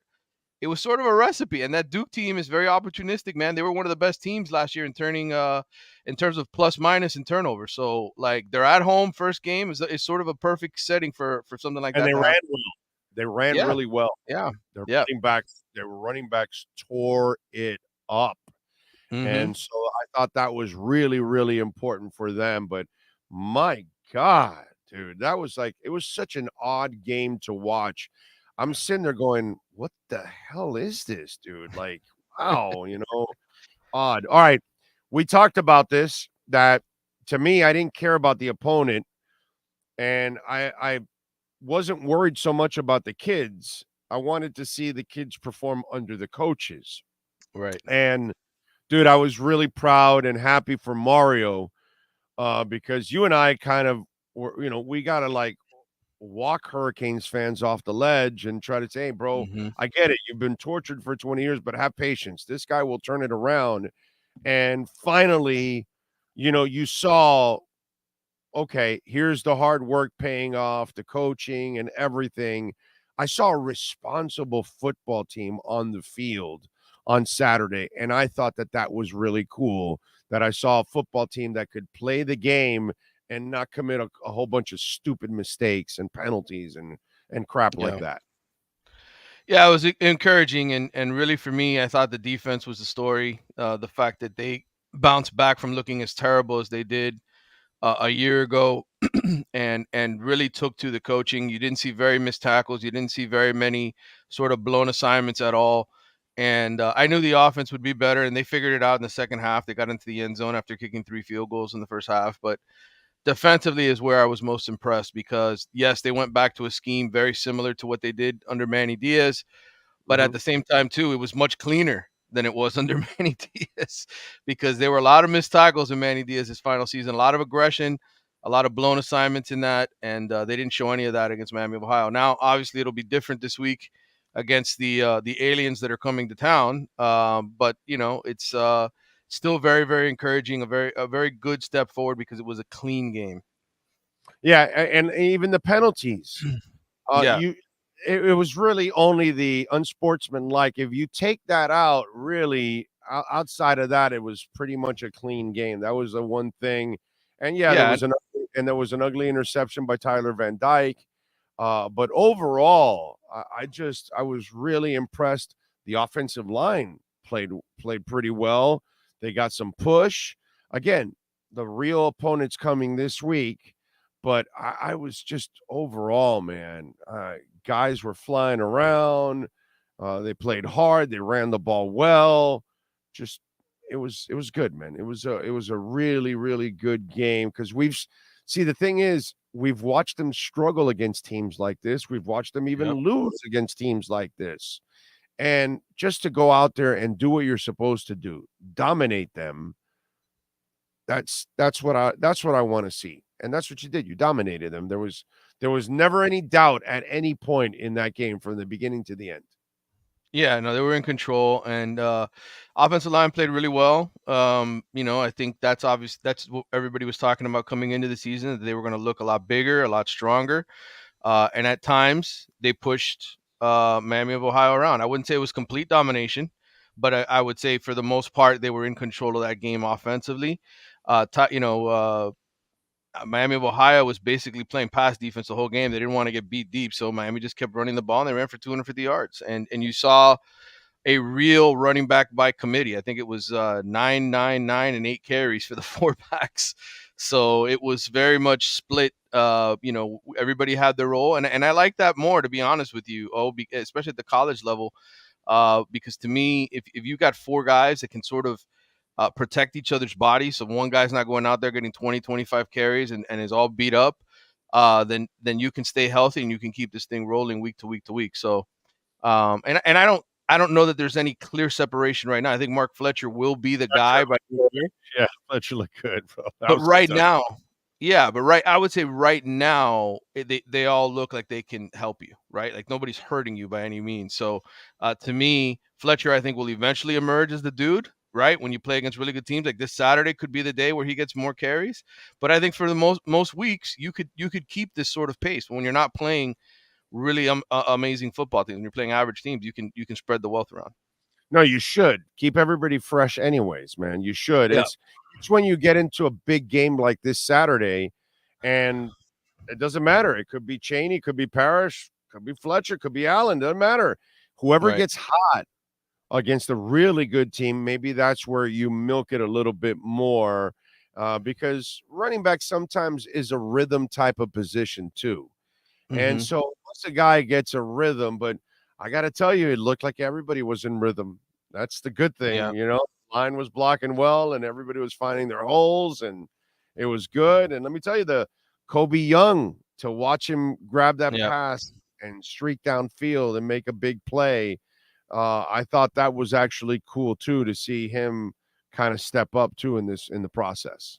Yeah, I think it's obvious, this isn't a team. Again, Miami of Ohio was playing coverage. They were not going to let Miami beat them deep. So you didn't see. I think Tyler attempted 2 passes of 20 yards or more in the air. One of them was picked. The other one was a great throw to Xavier Restrepo. So the one over the shoulder down the sidelines. Yeah, that was that was a dime. That was a dime right where it needed to be. I mean, Restrepo didn't even really create much separation, but the ball literally right in the breadbasket. Yeah, right there. So they're going to need more of that, obviously, against Texas A&M, and this is where we'll see, how Tyler's right index finger, which was covered in tape, really looks like, right, when he's got aliens after him, chasing him in the pocket and trying to sack him. We will see how comfortable he feels, but very encouraging first step. By the way, they also probably stayed a little vanilla on the deep balls. Oh yeah, I'm sure. Why show anything? You're killing them anyways underneath and running. There was no real reason to take too many shots downfield. You were controlling that whole game. And then why even do that? Right. Why show anything? Why show anything to Texas A&M? So I would imagine that they probably could have taken a few more shots, but there was no reason to, really. Right. None. Yeah, I'm interested to see how Texas A&M plays them this week, because I still feel like Colby Young is probably the one guy right now at the beginning of the season that you can count on to stretch defenses and make, sort of the big plays down the field. A&M's got a couple of those type guys that are dangerous. And so it'll be a challenge this week for Miami secondary. But from Miami's perspective, I'm very interested to see who Tyler throws the ball to this week. And does he sort of zero in on one? Jacoby George played well too, by the way. He did. He did his job. I mean, I think he's the number 3 receiver right now, right behind the other 2 guys, Restrepo and Colby. I think those are the first 2 options. But listen, as long as he holds onto the football, that's what you want. You don't want to see drops. You didn't see that in this game, really. So I think Jacoby at times can pick up first downs for you. He can be that guy who gets the one-on-one coverage, I think, most of the game. I think you're going to see Colby get a lot of protection over the top this week from Texas A&M. They don't want to let him beat them. So it's going to come down to Jacoby and Xavier, making plays. 2 things. One, you predicted. Emory Williams was the guy that came off the bench. which you said that he would be the number 2. And then the other thing that I didn't see coming, and it is a little dangerous, but I like it because if you did it, it's because you must have confidence in the young man and where he's at. They stayed aggressive. They brought him in and they stayed passing, dude. Mm-hmm. And so Yeah. I you figure, okay, you bring the backup in, the game's over. You're rushing like crazy. All right, kid, you're going in there, just hand off all the time. Bullshit, dude. I think he was like 3 of 3 or something like that. Like Yeah. they kept him aggressive passing the ball. I was impressed with that. Yeah, he's I like capable of that. it. He's capable of it. I told you in the spring that at times he looked like a guy who could read the defense better than anybody else, including Tyler. Just being able to see the field, know where to go with it. And so to me, Emery, he's got the skills. There's a reason he went to the Elite 11, and even though he was only ranked a 3-star or whatever coming out of high school, like there are a lot of people who saw gifts in this guy. So I think will this happen going forward? Will he always be the backup? I don't know. I think it was interesting to hear some of the comments from Shannon Dawson this week talking about, hey, I got 4 games to play each of those guys, right? Which to me tells me they're gonna try to preserve redshirt if possible. I don't know that you play Emery this week. I don't know that you're beating Texas A&M 38-3 to get him on the field, but I could see a situation this week where Jakari Brown comes in and runs some wildcat or does some stuff with his legs because you want to throw a different wrinkle. So, but the bottom line is Emery looked good, and I think going forward he is the better fit for the offense because of the way he's built. The defensive coordinator, definitely. Yes. I like what I saw from him. 4th down, you get that big hit by Couch on Miles Marshall to stop Miami of Ohio. But if you looked at what happened in the downs before that, he had a 2nd down blitz. And then on 3rd down, he dropped back and created a zone instead and didn't rush as many guys. And I love the way Guidry was mixing things up. Yeah. And he kind of kept them off balance. And so that was and 2 things there also. 1, credit to Guidry, and 2, credit to the coaching staff that his players were smart enough, prepared enough to do all the things he needed to do. Yeah, 100%. Again, that was my biggest takeaway from game 1 was how good they looked on defense because again, just so out of sync in so many different ways, and the fact that he's throwing different wrinkles at offenses, dropping the Nigel Lee Kellys, into coverage, doing that with he did it with Jafari Harvey as well. Just constant. I mean, this is why he's at Miami. This is why Mario Cristobal went out and got him because he's great on 3rd down, and Miami of Ohio was I think 2 of 12 on 3rd down in this game, and I think 0 for 3 on 4th down or whatever it was. So the guy knows what he's doing. He knows what to call, and he's got talent to work with. There's some good players on this defense. And he's doing a better job than the previous guy so far. Let's see. Oh, can you ask Manny if Jamil Burrows, the new DT, will play this season? I think the only way that's going to happen is if he gets a waiver, because he transferred after the transfer window. You had to be able to get in before then. Now he's enrolled in classes. I think he can go through practices, but without a transfer waiver, there's no way that he can play this year. And I think he left under some questionable circumstances at Alabama. I think there was some sort of off the field incident, and so I don't know that the NCAA is listen. They're holding Tez Walker out. They're holding Daryl Jackson out. Other guys in this conference, and I can't imagine they'll make the exception for him. I think initially my understanding was he would, and then I found out later that it was after the transfer window, so that he arrived. So that's why he probably won't play this year. Okay, all right. Let's get to Texas A&M. What are you expecting from Texas A&M? How do you expect them to test Miami? I think first of all, this team can throw the ball much better, obviously, than Miami of Ohio can. And that was the Achilles heel really of Miami's defense last year, the big play. 15 plays of 40 yards or more in the air against the Hurricanes last year. That was with DJ Ivey. and Tyreek Stevenson, your starting corners, two guys that are on NFL rosters now. So I think you have to look at this offense. Connor Wegman is a 5-star quarterback. I've said that, he's much better than the quarterback Miami faced last year in the game over in College Station, and they're explosive, 52 points. So Bobby Petrino looks like a guy who has come in and immediately made an impact. Granted, it was against New Mexico, and they're facing a better team this week as well. But this is going to be a huge test as far as one-on-one coverage. We're going to see how good Darryl Porter really is. We're going to see how good Jaden Davis really is. Two guys that I thought played really well in the opener. But this is a different animal. And, the offensive line that they've got, they started a really young offensive line last year against Miami. These guys are all a year older than they were, and they've got a lot of returning experience. So, to me, the test this week is, can Miami limit Texas A&M's big plays, or are we going to see them revert to what we saw last year, which is giving up some big plays down the field? Did Miami come out of that game pretty clean with injuries? Yeah, the only guy I was worried about was Colby Young, because he looked like he got hit trying to block on a wide receiver screen in the first half, but he was able to come back in the third quarter. He was on a stationary bike in the second quarter. He came back in the third, caught a ball. Mario said yesterday that he's fine, that he's going to be good to go in this game. But that's obviously, anytime you get hit in the knee or you always worry about that going into the next week, right? Like, how fast is he going to be as explosive as he was before? I didn't see anybody on defense get dinged up. They got a lot of guys into the game that were sort of rotated in and out. So I think from a health perspective, they got out of game one pretty much unscathed. Can Mario Cristobal have his Deion Sanders moment versus Texas A&M?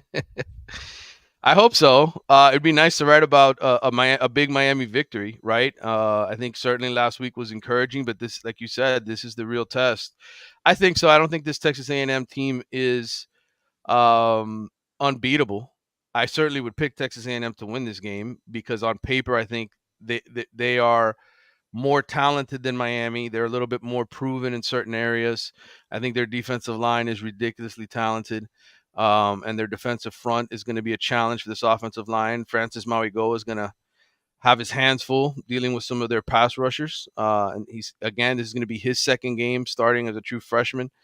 So I think Miami can win. I'm not sure they're ready yet. I've got to see more. If I see the defense that showed up in the opener, yes, the answer is yes. If they're covering as well as they did, then to me, they can win this game. I just don't think it's going to happen because I think A&M, like I said, has some aliens, dude. They've got some big time guys. This Noah Thomas kid, huge receiver, he's like 6'5", 6'6". Miami doesn't have any big corners, that can kind of run with this guy. So I think he's going to be sort of the X factor in this game. Williams will be over the top, I guess. Williams will be over the top, but what's that? He's big enough. He is, but is he fast enough? And can you count on him in cover? Cam is your best cover safety. Yeah. James Williams is quite honestly the guy who you want closer to the box, covering tight ends, covering the middle of that field. This guy's going to be out on the outside. You want Cam to kind of go up and challenge him on the outside. Obviously, if James was better in coverage, I'd have more confidence. I just haven't seen it from James. Cam knocked the shit out of somebody in that game last week. He did. He had two big hits in that game, and Mauigoa had a big hit on defense, Kiko. So we'll see. I think, like I said, this is probably a game decided by a touchdown in the fourth quarter. Cam Kitchens he's one of those dudes that you wish he played with those old UM teams because, man, very Ed Reed-like. Yeah, dude, he just looks like one of those great safeties that they've had in the past. Yeah, and they've had a bunch of really good safeties on this team and just impact secondary guys. And Cam just looks like one of those guys that is just freaking nasty, bro. God, he is nasty. What's the most important thing on offense for the Canes this week against Texas A&M?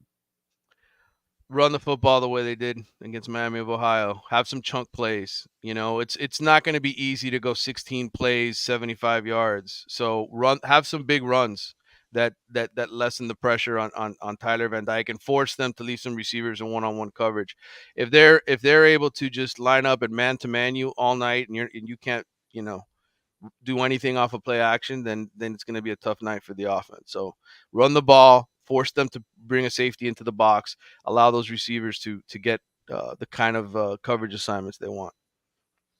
Let's hope so, man. The only thing is that you and I know that if the Canes win this game, our fan base is going to be insoportable because they're going to immediately say we're winning the national title. I just want you to know that. I don't know. I mean, if they watched the game Sunday night and they saw Florida State, I'm sure they're probably a little bit humbled by what they saw from the Seminoles, right? I mean, they have to be a little bit. Not our Canes fans. No, those people are maniacs.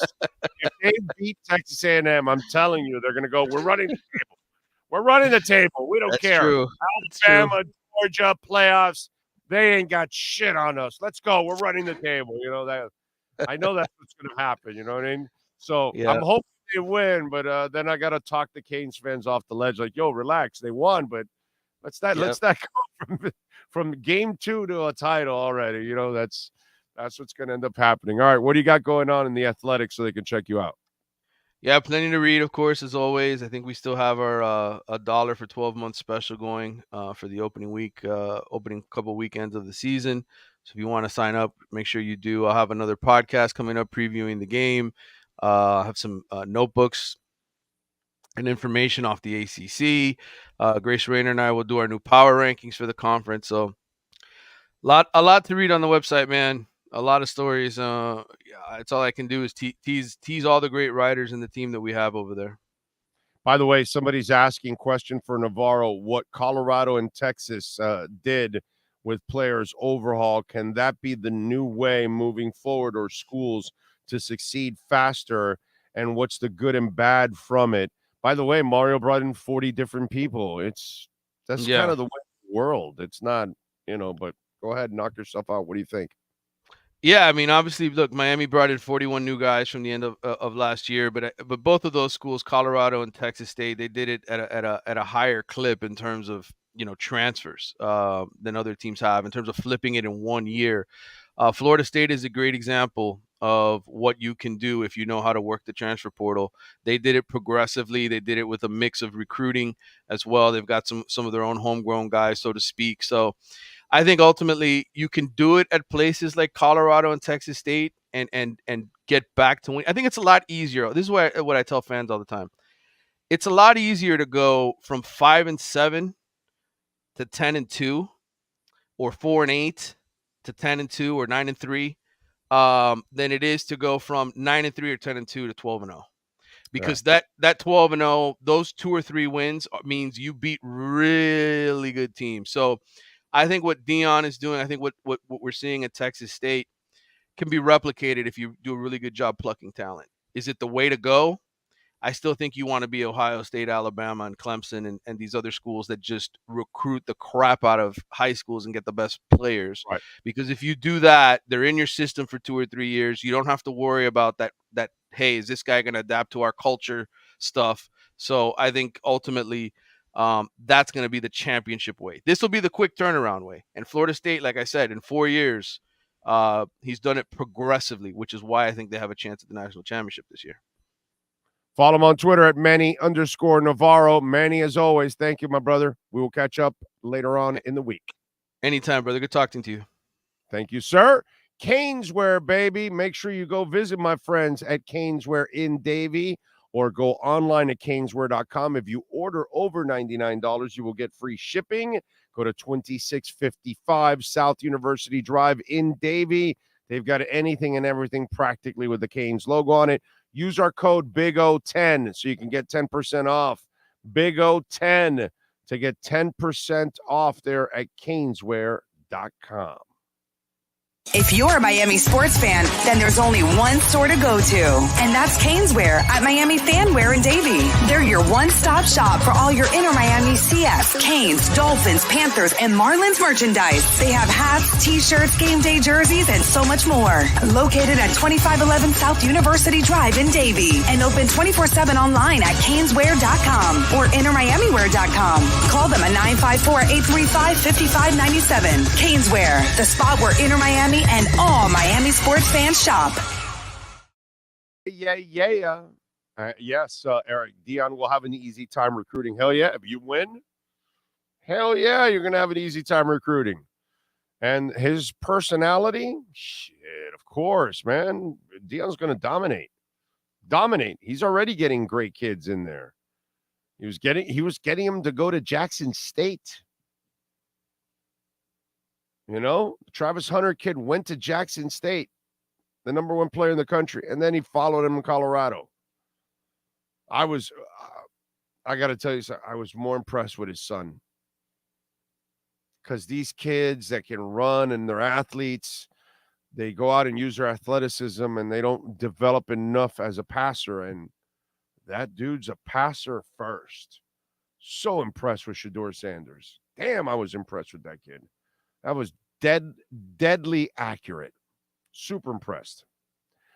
All right, we are out of here. We thank Manny Navarro. By the way, we will have, it's already posted, the Cam Wolf interview. Ira Winderman's coming. That'll be posted soon. We're going to also post this afternoon. We are going to talk to Anthony Chang and Safid Dean. So those are other interviews that will be posted here on the platform. Remember, watch hours. Very important. Watch as much as you can. If you got to walk away, let it play.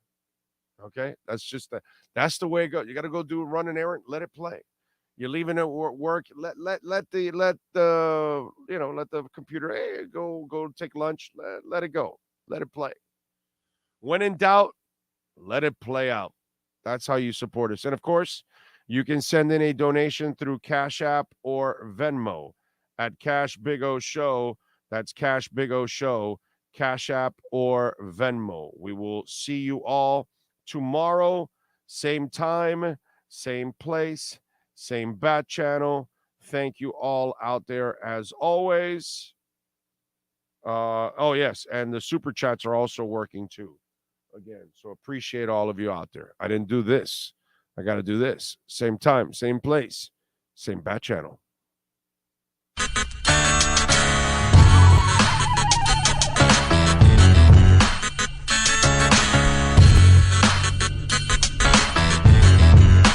This is the